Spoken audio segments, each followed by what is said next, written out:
Hello, I'm Paul Beckwith, and in this video I'm getting back to climate change, and I'm going to talk about what I think is an extremely interesting concept for cooling the Earth. And the idea has been around for a while, and it consists of putting some sort of solar sunshade up into space to reduce the amount of sunlight hitting the Earth by a small fraction, to allow temperature on the planet to be somewhat stabilized, giving us time to retool our society to renewable energies, and doing carbon capture of carbon from the atmosphere ocean system, and basically cooling the poles.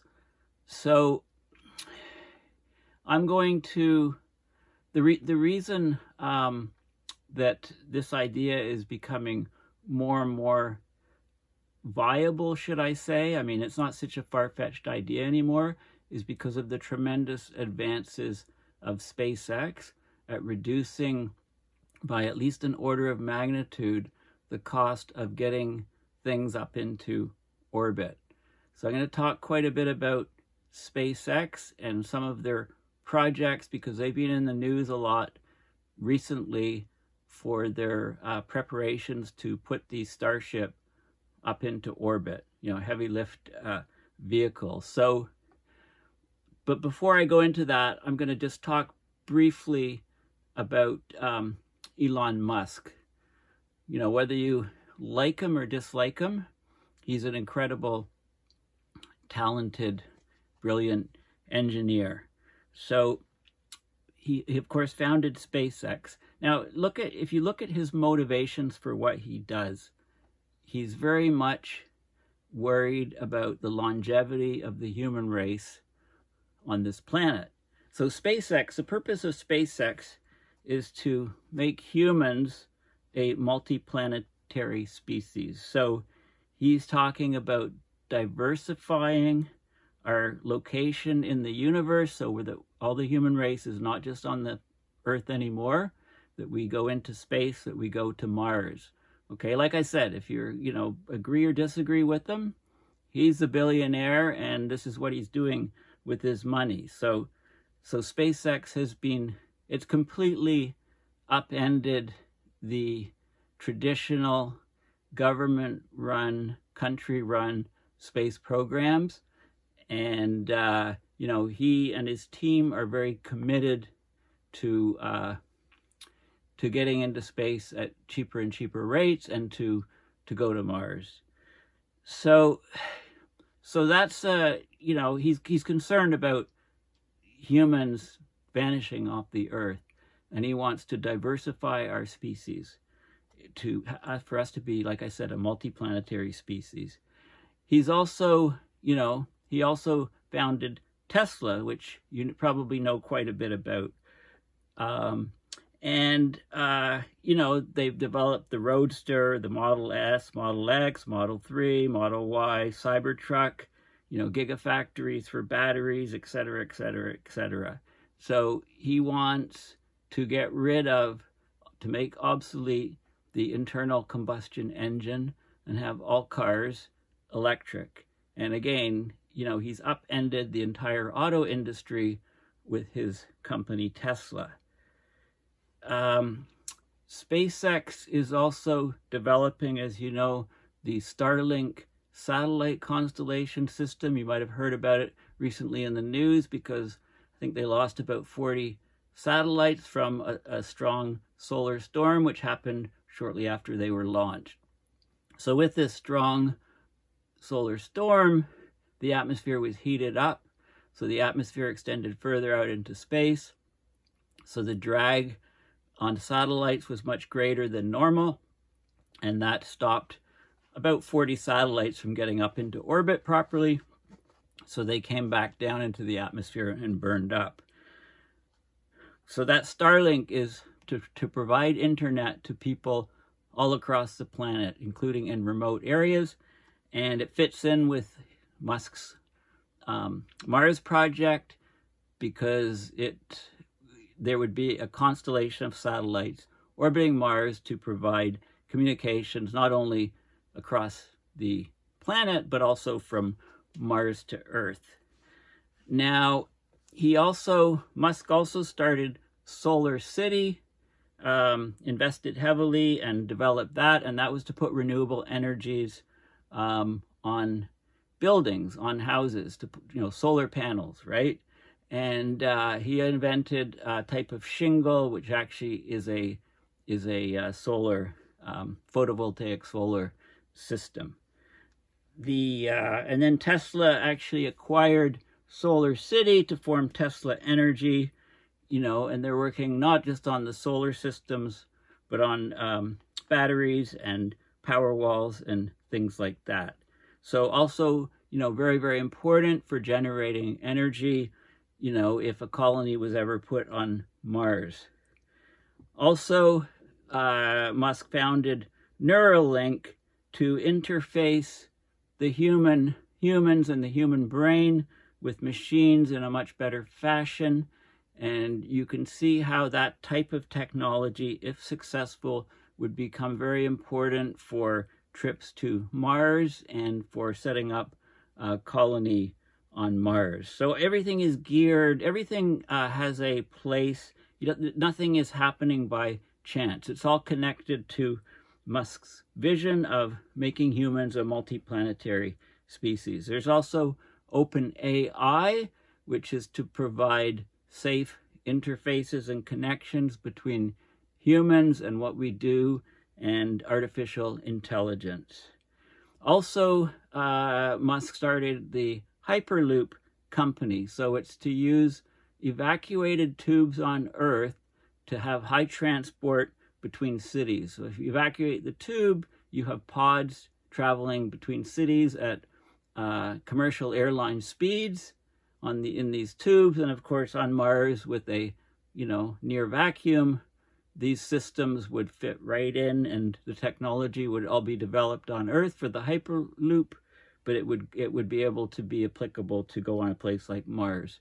Another company that Musk founded is the Boring Company, right? And it's a great name for the company. It's not boring in terms of emotionally, human being bored. It's boring in terms of boring under the earth. So this company is boring. The idea is to bore passages under the earth, under cities, for adding new transportation systems, etc. But this is perfect for Mars, because one of the ideas on Mars is if you bored through and created your habitats underneath the surface, right, you could create huge labyrinths under the ground where people could live, until the idea would be to perhaps terraform Mars and add oxygen, add water, and try to get a, sort of Earth-like planet. So that's the idea of that. There's a lot of controversy as well. Like, for example, the Boring Company, they sold 2,000 flamethrowers in 2018 just for a lark. Musk is a very controversial person, and lots of people dislike him, lots of people love him. Whatever you think about him, he's very devoted to, like I said, he wants to make humans a multiplanetary species. That's his biggest thing. So he is concerned about climate change.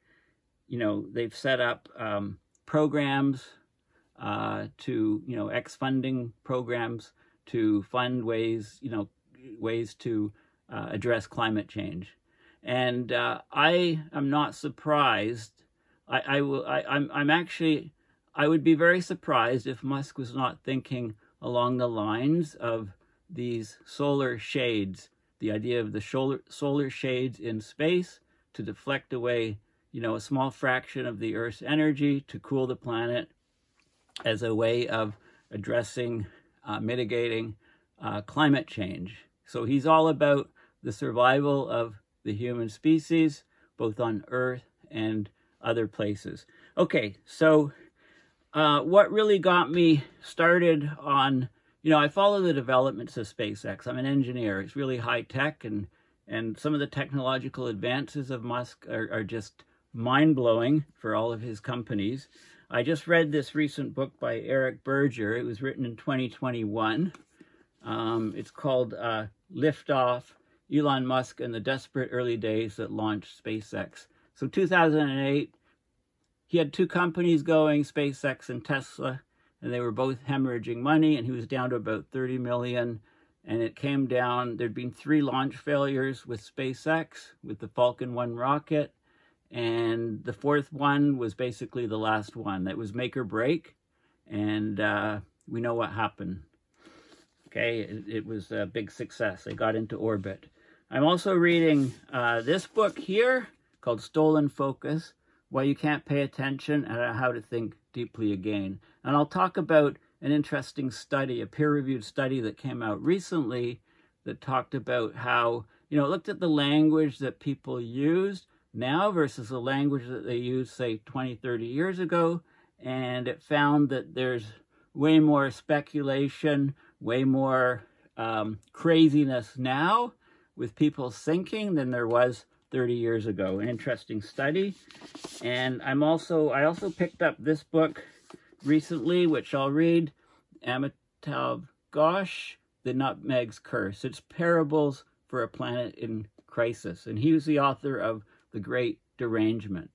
Okay, so let's go and specifically talk now about these solar shades in space. Okay, so we'll shift back here.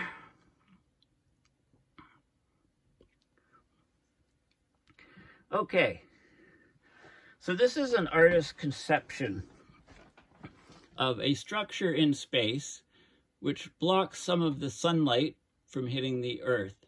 And you can put it in a location so that it's always between the Earth and the sun, so it operates 24/7. But before I get into this, let's talk a little bit about SpaceX and the recent developments in launch capability. So I tweeted this out. Elon Musk says Starship rocket close to going orbital 2 months away, or at least this year. So this heavy lift vehicle, this monster rocket system, which if you followed last year, they did 3 or 4 tests. This is, where it goes up and then, re-enters, and it goes sideways to slow it down, to brake. And then just before it lands, the engines start up, making it vertical, and they launch the thing. And they did a whole bunch of attempts, and they succeeded in their last attempt last year. So anyway, this thing is going on a huge booster now, and it'll be the second stage of this massive rocket system to go up into orbit. That's the next step, okay? So I think that this platform could carry long cylindrical rolls of extremely thin aluminized Mylar sheets put into space to offset, some climate change, to mitigate some of the climate change warming that we've had. And there were a number of different articles about Musk and what he's doing and how he's disrupting the whole way that we launch things in space and lowering the costs, at least a factor of 10. And here's another article, space.com, and I'll go into some of these articles in a few minutes, okay? So massive, it's been in the news lately, so I want to talk about it because whenever I see what's going on with space launch capability, I immediately think, okay, does this bring solar shades in space? Does this bring that concept closer and closer to reality? Is it even possible? And if you want to know all about the ins and outs of SpaceX and space in general, I follow this guy. This is my go-to guy, Tim Dodd. He calls himself the everyday astronaut, bringing space down to Earth for everyday people. So this is his Twitter feed, and I follow him. So he's got loads of stuff interviews with Musk around Starbase, you know, and Musk even made some design decisions in real time. It's 3 parts. If you're really interested in what SpaceX is doing with their rockets, I highly recommend this thing. They're also working on spacesuits, EVA, extra vehicle activity suits on Starship, both for Mars and spacewalks, etc. They're waiting FAA approval. The environmental review of the SpaceX Starship goes on the Super Heavy launcher, and they're hoping to complete the review March 28th. It was going to be February 28th, but it's being delayed a bit, so that once they get the okay, they're basically technologically ready to go just about. They need this environmental review to pass. And, you know, there's all kinds of stuff. If you want to follow space stuff, this is the guy to look at, everyday astronaut. Just go on Twitter and just Google them. Okay, so what's the deal with Mylar sheets in space to cool the planet? So just go on Google Images, you know, type in this, geoengineering Mylar sheets in space to cool the planet, and we get these space sunshades, how to cool a planet maybe, solar geoengineering, all of these different concepts and ideas. So I'll just look at one particular one, the Space Sunshade by Forbes. Good article, pretty comprehensive. Okay, so this is the article from January 4th, 2020, so a couple years ago. Could we just build a space sunshade to counteract global warming? Okay, so this is the artist's conception. You build up some large structure in space, large area. It's between the sun and the earth, and it blocks a small fraction of the sunlight 24/7 because it always stays between the sun and the earth, allowing the earth to cool. Now, you may be familiar with the mirror idea, M-E-E-R, the idea of putting the mirrors on the surface of the earth. And that's an interesting concept too. You know, this is sort of another idea. Instead of putting the mirrors on the surface of the earth, put them up in space. Okay, and there's advantages and disadvantages to both methods. But, you know, the earth is continuing to warm due to the impact humanity has had on our planet's atmosphere. The average solar irradiance has not changed at all. Okay, so this idea is to use a space sunshade, reduce the sunlight hitting the earth so that the combined effects take us back to pre-industrial temperature conditions. Okay, so that's the idea. Okay, you know, and this is, if you look at the Earth's energy budget, you know, you've got the incoming solar radiation, the shortwave radiation coming in. Some is reflected by clouds, some is reflected by the surface. The net reflection is about 30%. It heats up the Earth. The Earth emits infrared radiation, which is captured. Some goes straight through an atmospheric window. Some is emitted, you know, excites atoms in the molecules in the atmosphere and then is re-emitted. Some is absorbed in the atmosphere. Okay, as the greenhouse gases build up, more and more is absorbed, causing a heating of the overall, of the atmosphere and the Earth. Back radiation is emitted. Some of the emitted by the atmosphere comes back. There's back radiation from greenhouse gases. Heat is also carried up by thermals, so convection also, and there's a latent heat difference, a change in state. So the idea is to just block, you know, just take out a % or 2 of what's incoming to lower the temperature of the whole system. That's the idea, okay? The energy balance determines the Earth's average temperature, the Earth's climate. And we've got satellite instruments, series instruments, and they measure the reflected solar and emitted infrared radiation fluxes, the heat balance. Okay, so if we were to lower the amount coming in, we could lower the overall temperature of the Earth. We're actually increasing the albedo of the entire Earth system if you include the shade in space, and you can dial down the temperature of the Earth. Okay, and you know, this is some of the albedo values here on the Earth, albedo or percentage reflectance. So fresh snow, 80 to 95%, forests are dark, they absorb a lot more and emit a lot more, crops, grass, you know, etc.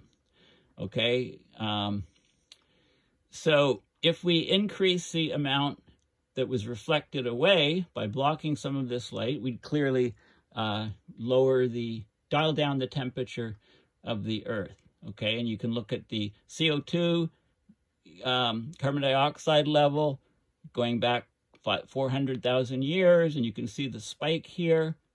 This is what it was in 1950, and the spike, you know, we're just it's out of control, okay? It's rocketing upwards. This is a structure. These sort of structures here, large reflective structures in space, have been considered as potential sails. So when you have a large structure like this in space, the photons of light hit it and momentum is transferred to the structure. You know, the photons reflected back and this structure is pushed. So the idea is using a large thing like this as for solar propulsion, but now we're talking about using it to reduce the total irradiance at the top of the atmosphere, potentially combating global warming.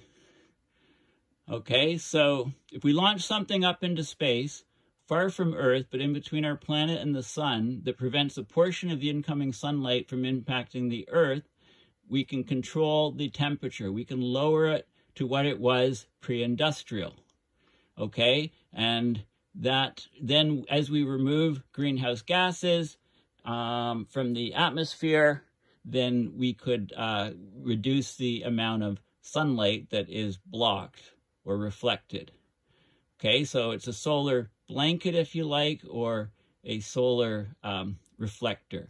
If we wanted to completely counteract the cumulative effects of human-caused global warming to date, we only need to block out approximately 2% of the sun's light that would normally arrive on Earth on a continuous basis. Okay, this sounds like and is an enormous amount of energy, but there is some help, it says. The universe gives us some help in implementing either a blocking or deflecting of sunlight as a climate solution. In between the Earth and the sun, there's a gravitationally quasi-stable point where the combined gravitational forces of the Earth and sun cause any object located there to remain at the same relative Earth-Sun position all year round, a Lagrange point. There's 5 total Lagrange points in principle. The L1 point is the most interesting, as an object placed at L1 will always remain between the Earth and sun, intercepting a portion of the emitted sunlight that would otherwise arrive at Earth. So here we've got the Earth, here we've got the sun. This is the Lagrange point where the gravitational forces of the sun and Earth balance out. So you'd have the object here. Now, the sun would always be pushing this object towards that way from the radiation pressure. So what you would do is you'd have this object, this solar shade, slightly closer to the sun, right? So that the gravitational force, without the sun hitting it, it would want to go towards the sun, but the photon impulse energy, the momentum transferred to this shade, would balance it out so the forces are, so this thing stays where it is. So it would be near L1, but slightly closer to the sun, I think. There's other points. There's the Lagrange point L2, L3, L4, and L5. But this is the one you want because it's directly between the sun and the Earth. So that's where you'd put the thing. Okay? So this is a contour plot of the effective potential of the Earth-Sun system. Objects can be in a stable, lunar-like orbit around the Earth or a quasi-stable orbit, leading or trailing the Earth. The L1, L2, and L3 points are unstable equilibrium, and the L4, L5 points here are stable, but this is where you'd want it between the sun and the Earth. L1 is about 1.5 million kilometers away from the Earth. This is approximately 4 times the average Earth-Moon distance, meaning you need a physical object larger than the size of our planet to cast a shadow on Earth and block out the sun's light completely.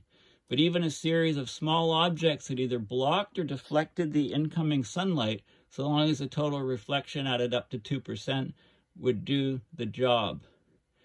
Okay, so in order to reduce the sunlight we receive at Earth's surface by 2%, we'd have to stop approximately 2% of the sunlight headed towards Earth at or near the L1 Lagrange Point.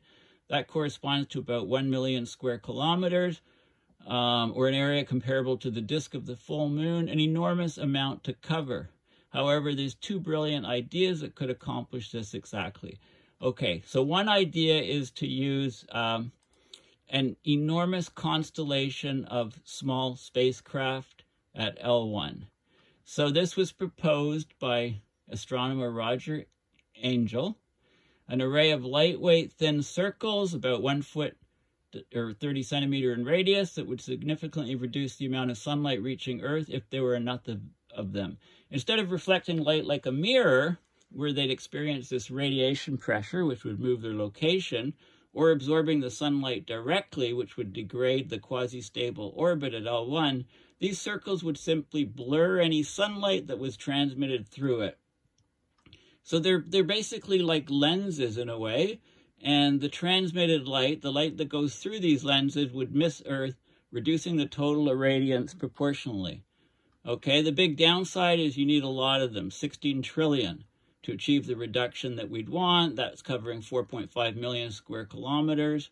If we wanted less surface area, we could go to an alternate proposal. So here's a different proposal. You know, the idea of this is a space lens refracting the sunlight, bending the sunlight away from the Earth. So the intensity is high here, the intensity is much lower here, and depending on the focal length of this guy here, this effective lens, it would be smaller and thinner than what's shown here, but you could have an array of small lenses. So you could place a large space lens or a bunch of small lenses in orbit. This was proposed in 1989 by James Early. A glass shield a few millimeters thick could act as a lens. Remember, it's a long way from Earth, so you wouldn't have to refract the light that much. Okay, only about 1 million square kilometers of coverage would do the job. Okay, because you're refracting or bending the light away from the Earth to reduce that solar intensity on the Earth by a percent or two.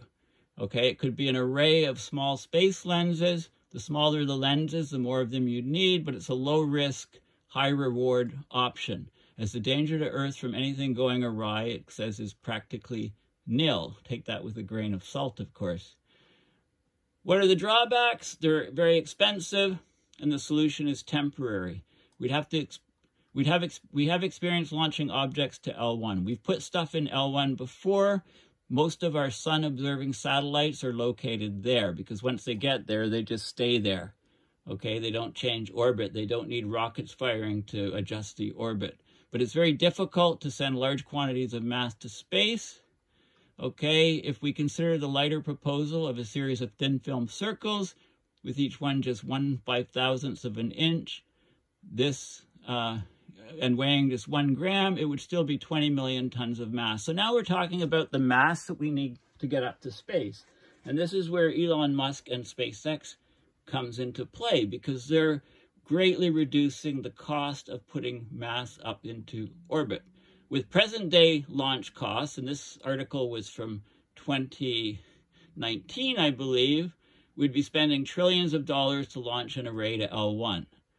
As reusable launch technology becomes more and more reliable, you know, as Musk says, you know, when you fly in a plane, they don't throw away the plane after you land. That's what we do with rockets, right? So every part of SpaceX, so the stage 1 heavy booster, the Starship, everything is reusable, can be used multiple times because it lands backwards, if you like, pointy end up, with rockets firing as it's re-entering. And this is the whole disruption of space.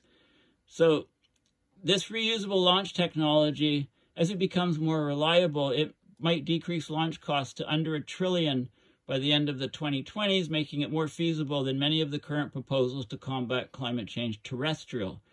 Once we get these spacecraft to L1, there's another problem, orbital decay.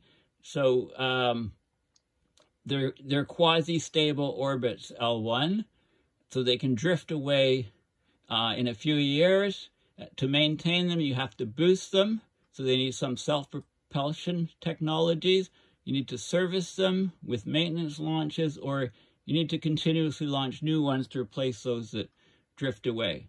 It would be a remarkable feat if we could counteract global climate change with a one-time investment in space, but due to the way gravitation works, even the idea of blocking sunlight before it arrives will require some enormous ongoing investments in maintenance. And then they show the global land and ocean temperature anomalies.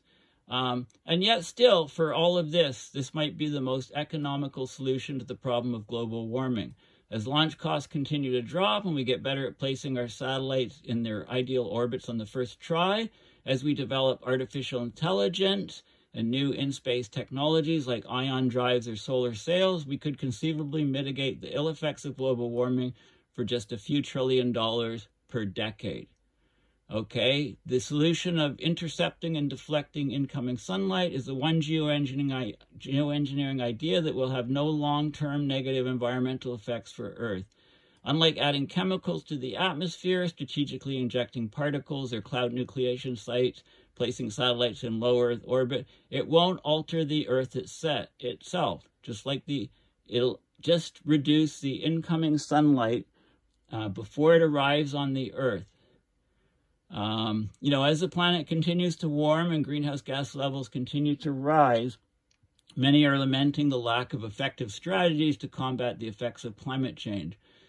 Of course, ocean acidification and other problems won't be helped. A solution to the warming problem may lie with a space sunshade. Okay, the longer we wait to act, the more compelling the case becomes for this sunshade. And I agree with this statement completely.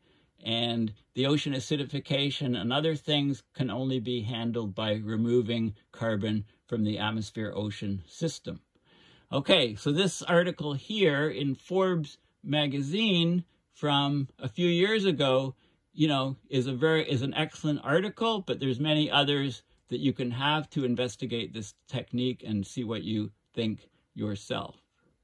Okay, so a little bit about SpaceX and their capabilities. Their Starship just in the last week, they're poised to make a big leap. It's been all over the news. This is a still from a SpaceX animation showing the Starship rocket, which is the upper stage and it's the one that they've tested so far. They haven't tested the heavy booster yet. But they're ready. They're ready soon to launch this thing. So here's the this is the Starship, and this is the heavy booster here. And I won't play this video, but it's I highly recommend that you have a look at it. So SpaceX lifts huge super heavy rocket onto launch stand. So they've actually put this thing on top, and technologically they're basically almost ready to go. So the whole stacked thing, the Starship on top of the heavy huge first stage booster. So it's the super heavy is the bottom part, first stage. The upper stage is the Starship, which they've done lots of tests on. Here's the super heavy here. Okay, and then they put the Starship on top. It's 390 feet fully stacked. That's 119 meters above the ground. It's taller than any other rocket ever built. The NASA Saturn V moon rocket with the Apollo program stood 363 feet tall. The thrust of Starship's Super Heavy, more than twice that of the Saturn V rocket. They're both fully and rapidly reusable. They will both land. A huge cost-saving breakthrough, which will revolutionize spaceflight and exploration.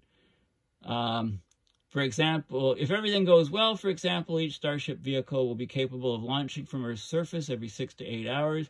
Every Super Heavy will be able to do so roughly every hour on missions that deliver up to 150 tons of payload to orbit each. Such incredibly high flight rates will bring per mission costs down dramatically. It may be as little as a few $1 million for flight, maybe even as low as $1 million for flight, Musk said. These are crazy low numbers by space standards. And here we go. This is the Starship on top of the Super Heavy. Okay, so that's the next step, right? And the you know, the new Raptor engine is phenomenal in terms of. Let me just show you an image here. Okay, I think the Everyday Astronaut had a picture of the Raptor 2 versus the Raptor. So this is the guy here, lots of images of stacking it with the cranes, etc. Here we go. This is the original Raptor engine, and now we've got this engine here. Okay, it's much simpler, you know, and it's got, actually, I believe it's got even more thrust than the original one. So the developments in technology are just, you know, staggering. They're phenomenal. Okay, so let's go back here.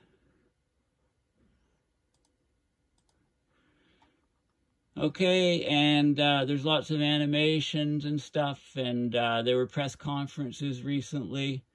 A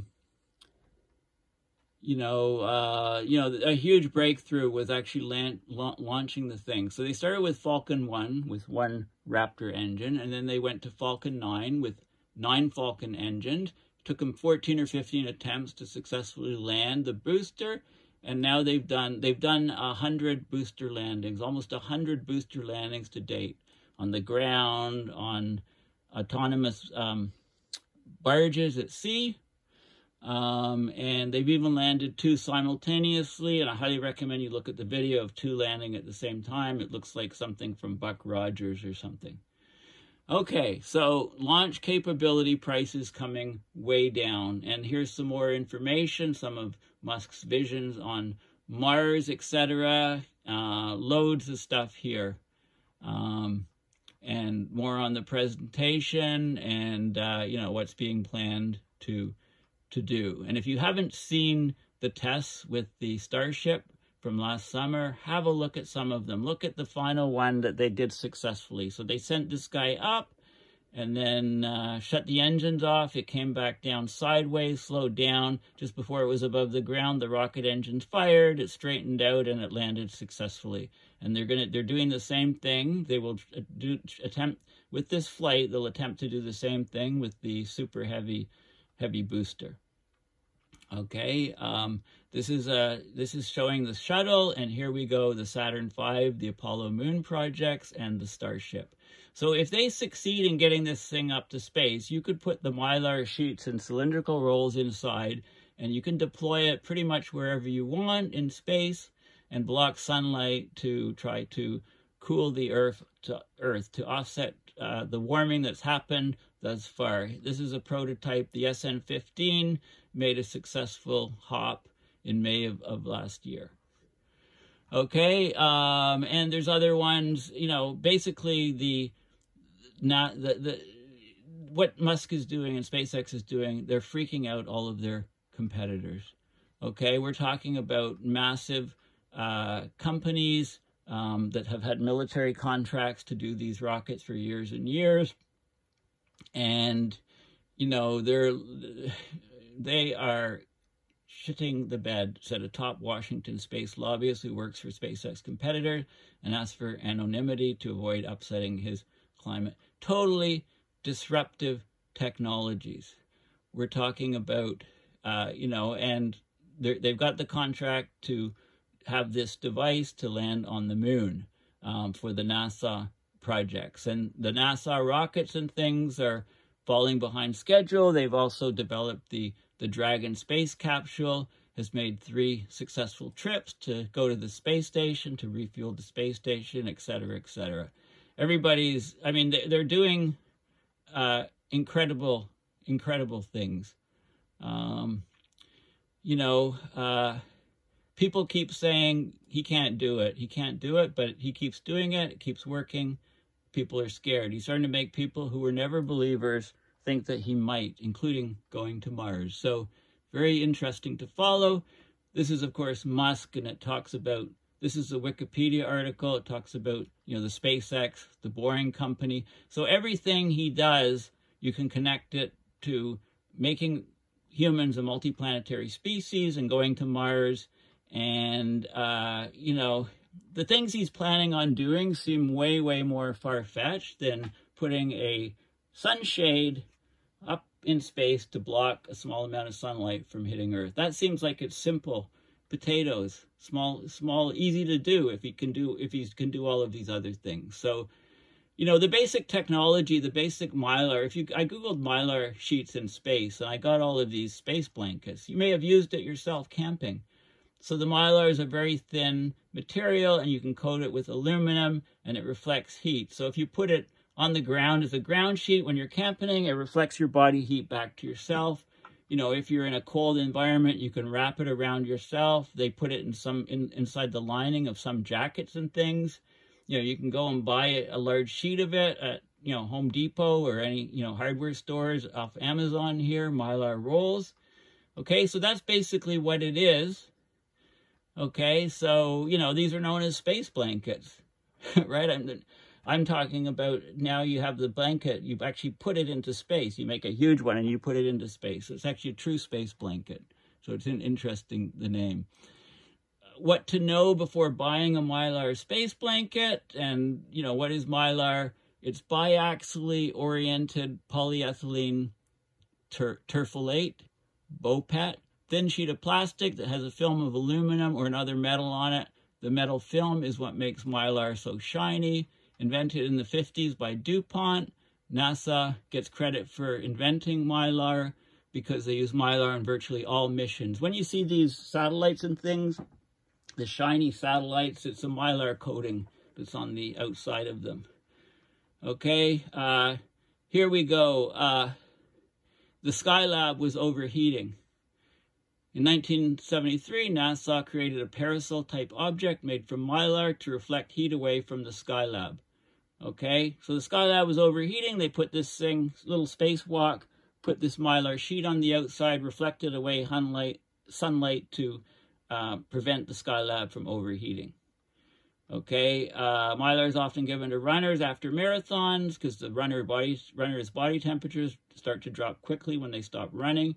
So you wrap them in this and it reflects some of the heat back to them to stabilize the temperatures. It's waterproof, windproof. It you know, can block the wind. I mean, it's a huge thing for survival people. Here's a lean-to. You could have a Mylar blanket in here to reflect the heat in.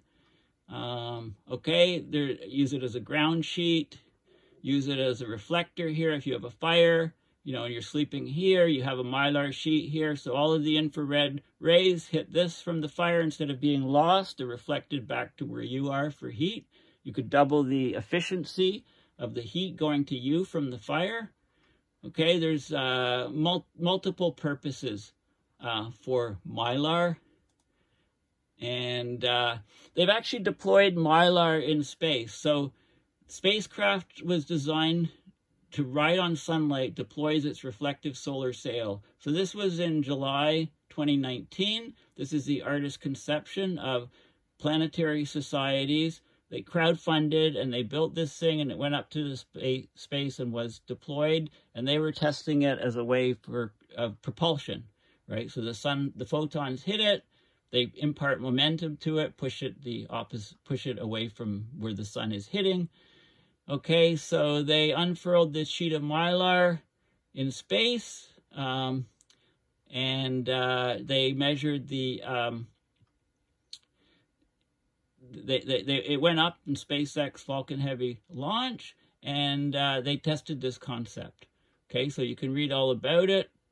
Mylar is thinner than the width of human hair. So this is the idea here. This is the Mylar here. And so they, you know, called light sail. So there's a couple other stories you can find. Crowdfunded spacecraft Light Sail 2 delivers amazing images of its deployed solar sail. Okay, so here's a video of the solar sail. The Earth is going by under here, and this thing is being deployed. Okay, so they deployed it, and they measured the force that was imparted to it from the radiation pressure. very interesting. Here's another article, Light Sail 2 successfully deploys solar sail. There's an image. So this is from one camera, looking at one half of the deployment of this thing. Okay, and this is from the other camera, looking at the deployment. Okay, and those are speeded up in time. And if you want to know more about the Planetary Society, they have their website and you can join. They believe the future of space exploration depends on public support and participation. And Bill Nye is one of the main guys in this group, and anybody can join. And it would be interesting to propose to them the idea of using the Mylar as solar shades and get these guys working with Musk. So this idea, you know, whatever you think of it, harebrained or, you know, impossible, or some people might call it hopium, you know, whatever. I just like that word. It's like hope is a bad thing. No, I mean, hope is required for humans to stay sane. You know, it's required. It's part of the human condition to have hope. So I don't buy the, you know, it's a good thing to have hope, you know, but to also be very, very realistic. So anyway, I must say I very much enjoyed researching and putting together this video because, you know, it helps me get my mind out of Ottawa and back onto climate change and also, you know, into space and, you know, trying to connect them all. And I think personally, I really like this concept. And as heavy launch capability drops in price more and more and more, you know, as, you know, if these rockets continue to advance in leaps and bounds from SpaceX, then, you know, and they actually land Starship on the moon, which, you know, or even send it to Mars, you know, before those things, those are much, much more difficult than to put up some sort of solar sunshade in space to block a small fraction of the light, to bring us back down to temperatures that we had before the CO2 levels and, you know, before we changed the chemistry of the atmosphere and oceans. And, you know, these things are, I don't think these ideas are as far-fetched as you might seem, as it might seem to you, rather, is what I'm trying to say, blah, blah, blah. Okay, so thank you for listening. And yeah, please check out my website, paulbeckwith.net, and please consider donating to support my work. So I've got the I've got my channel here with PayPal, just paulbeckwith.net. So thanks again. And my next video, just to give you a heads up, is I'm going to be talking about this paper, The Rise and Fall of Rationality in Language. Peer-reviewed paper, came out recently, and it talks about basically the dumbing down of society, and they measure what words are in language and how they're used to come up with the conclusion that we're becoming less rational over time. And social media and echo chambers are a big part of that.